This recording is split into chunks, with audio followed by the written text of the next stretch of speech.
Hello dear student, today we are going to discuss the stem anatomy of cycas. इसके previous video में हमने cycas की जो leaf stem और उसकी मॉर्फोलॉजी के बारे में डिस्कस किया था and today we are discussing about the anatomy of stem of cycas.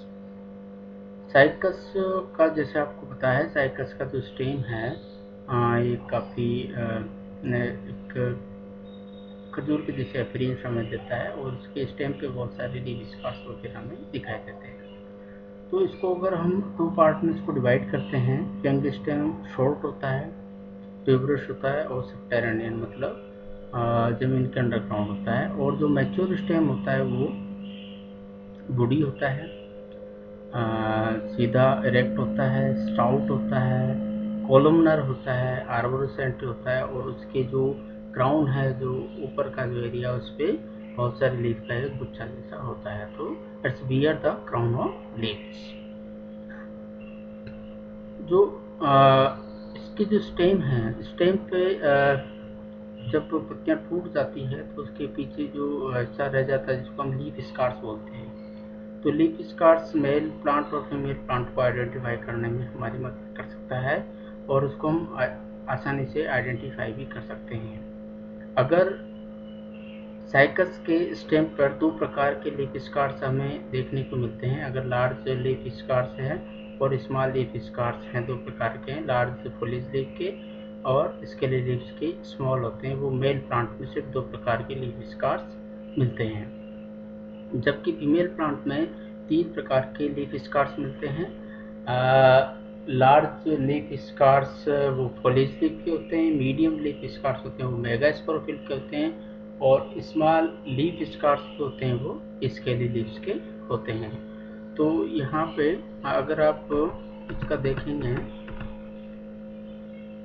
This is the stem. Stem की अगर आप देखें यहाँ पे, तो ये साइकस के स्टेम का एक डायग्राम है जिसको आप देख करके आसानी से पहचान सकते हैं साइकस का कौन सा प्लांट है, और ये आसानी से हमारे गार्डन वगैरह में मिल जाता है, साइकस की revoluta species. Internal structure of Cycas stem, इसको हम दो पार्ट में डिवाइड करते हैं। बिफोर सेकेंडरी ग्रोथ कैसा दिखता है और आफ्टर सेकेंडरी ग्रोथ ये कैसा दिखाई देता है।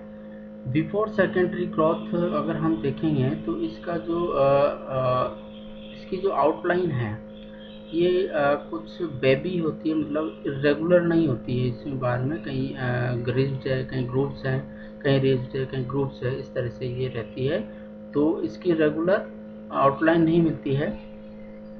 इसके अलावा इसकी जो स्टेम है, प्राइमरी जो या यंग स्टेम है, उसको हम बेसिकली तीन पार्ट्स में डिवाइड कर सकते हैं: एपिडर्मिस, कॉर्टेक्स और वैस्कुलर बंडल्स। एपिडर्मिस इसमें नॉन डिस्टिंक्ट और डिसकंटिन्यूस होती है, क्योंकि जैसे जैसे लीफ स्कार्स होते हैं तो उसको रप्चर्ड कर देते हैं, तो वहाँ पर हमें एपिडर्मिस देखने को नहीं मिलती है, डिसकंटिन्यू रूप में हमें देखने को मिलती है।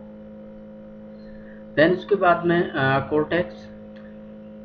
इसका कोर्टेक्स काफ़ी वाइड होता है और उसमें ये इसका ये कॉर्टेक्स रीजन्स हैं, ये इसकी एपिडर्मिस है, और इसमें जब इसके कोर्टेक्स रीजन्स को हम देखते हैं तो इसमें बहुत सारी पेरेन्काइमेटा सेल्स है। ये डायग्रामेटिकल है। जब इसका सेलुलर पार्ट देखेंगे तो हमें पता चलेगा बहुत सारी इसमें पेरेन्काइमेटा सेल्स होती है, और ये डॉट डॉट जो हमें दिखाई दे रही है ये ये स्टार्च ग्रेन्स इसमें होते हैं। इसके अलावा जो कॉर्टेक्स रीजन से इसमें बहुत सारे लीफ ट्रेसेस, हमें ये जो लीफ ट्रेसेस है, देखिए this is the leaf traces, ये लीफ ट्रेसेस होते हैं। और ये लीफ ट्रेसेस भी दो प्रकार के होते हैं, एक तो सिंपल लीफ ट्रेसेस और गर्डल लीफ ट्रेसेस। ये सिंपल लीफ ट्रेसेस को ये हम डायरेक्ट लीफ ट्रेसेस के नाम से जानते हैं, और एक गर्डल होते हैं जो हाफ सर्कल बना करके लीफ के अंदर जाते हैं। लीफ ट्रेसेस वो पार्ट है जो लीफ के वैस्कुलर बंडल से स्टेम के वैस्कुलर बंडल को कनेक्ट करता है। तो ये डायरेक्ट लीफ जो ट्रेसेस हैं वो डायरेक्टली वेस्कुलर बंडल से लीफ ट्रेसेस में जाते हैं, जबकि जो गर्डल है वो हाफ सर्कल बना करके लीफ ट्रेसेस के अंदर एंटर करते हैं। देन उसके बाद में एंडोडर्मिस और जो पेरिसाइकल है, साइकस के स्टेम में दोनों नॉन डिस्टिंक्ट होती है, उनको क्लियरली हम आइडेंटिफाई नहीं कर सकते। वेस्कुलर बंडल्स जो हैं वो एक रिंग में अरेंज रहते हैं। ये देखिएगा, दिस इज ये वेस्कुलर बंडल हैं और ये एक रिंग में बहुत सारे वेस्कुलर बंडल्स इसमें अरेंज्ड हैं। और vascular bundle conjoint, collateral, open और एंडार्क प्रकार के होते हैं। वेस्कुलर बंडल कैसे होते हैं? कंजॉइंट होते हैं, कोलेटरल होते हैं, ओपन होते हैं और एंडार्क प्रकार के होते हैं। और ये एक्टोफ्लोइक साइपोनोस्टिल को प्रदर्शित करते हैं। इसके अलावा इसके जो एक बहुत ही वाइड इसमें पिथ रीजन्स इसमें पाया जाता है। तो यहाँ पर हम देखेंगे तो वेस्कुलर बंडल्स की जो इसमें जो जाइलम टिश्यूज है उसकी मात्रा बहुत कम है। और इसके अलावा जो सिंगुलर वेस्कुलर बंडल है उसके स्ट्रक्चर हम आफ्टर सेकेंडरी ग्रोथ इसमें पढ़ेंगे। सेम ही होती है प्राइमरी और सेकेंडरी स्टेज में, दोनों में वेस्कुलर बंडल की स्ट्रक्चर एक जैसी होगी। अब हम इसकी सेकेंडरी ग्रोथ की बात करते हैं। तो साइकस में सेकेंडरी ग्रोथ बहुत ही नॉर्मल डाइकोट स्टेम की तरह सेकेंडरी ग्रोथ पाई जाती है। और इसमें इंटरफेसिकुलर और इंट्राफेसिकुलर कैम्बियम। इंटरफेसिकुलर कैम्बियम वो होती है जो वेस्कुलर बंडल के बीच में पाई जाती है। इंट्राफेसिकुलर कैम्बियम वो होती है जो वेस्कुलर बंडल के अंदर पाई जाती है। तो इंटरफेसिकुलर और इंट्राफेसिकुलर कैम्बियम दोनों मिलकर के एक कंप्लीट रिंग बनाती है।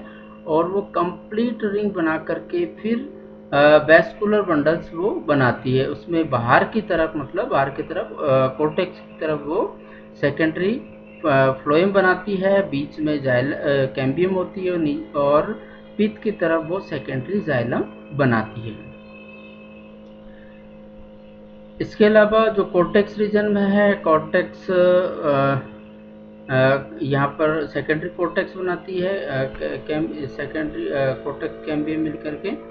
और नॉर्मल सेकेंडरी ग्रोथ जैसी डाइकोट स्टेम होती है वैसी ही इसमें साइकस के स्टेम में होती है।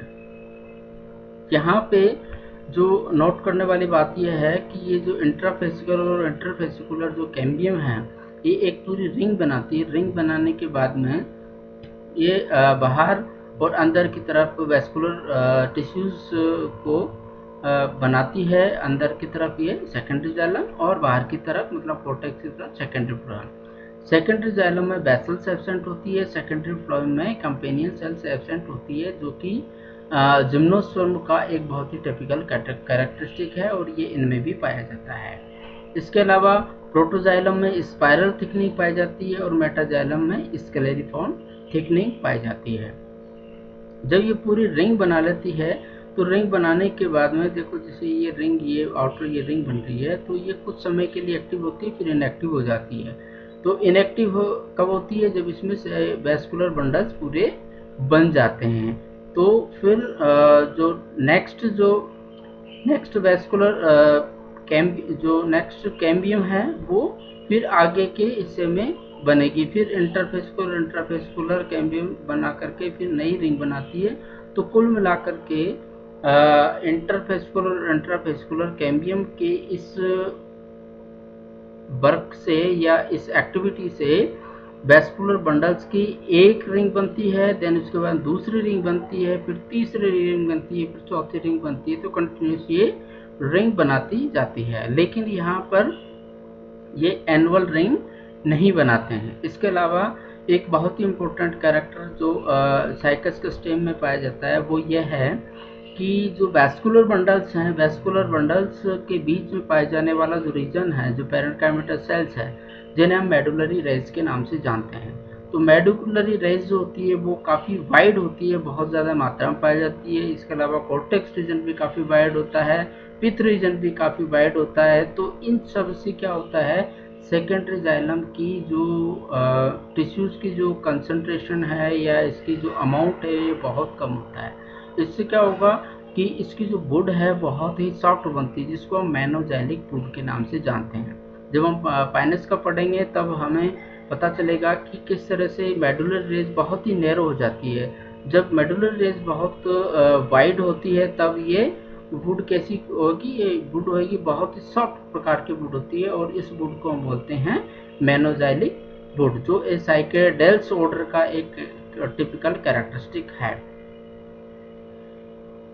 इसके अलावा जो वैस्कुलर बंडल हैं, जैसे भी ऊपर बताया था कि कंजॉइंट होते हैं, एक दूसरे के ऊपर होते हैं, कोलेट्रल होते हैं और ओपन होते हैं, मतलब दोनों के बीच में कैम्बियम पाई जाती है। एंडार्क मतलब जो प्राइमरी जाइलम है वो पित्त की तरफ होता है, और जो सेकेंडरी जाइलम है वो कोर्टेक्स की तरफ होता है। और पित्त काफ़ी वाइड होती है, पेरेंट कैविटस होती है, और इसमें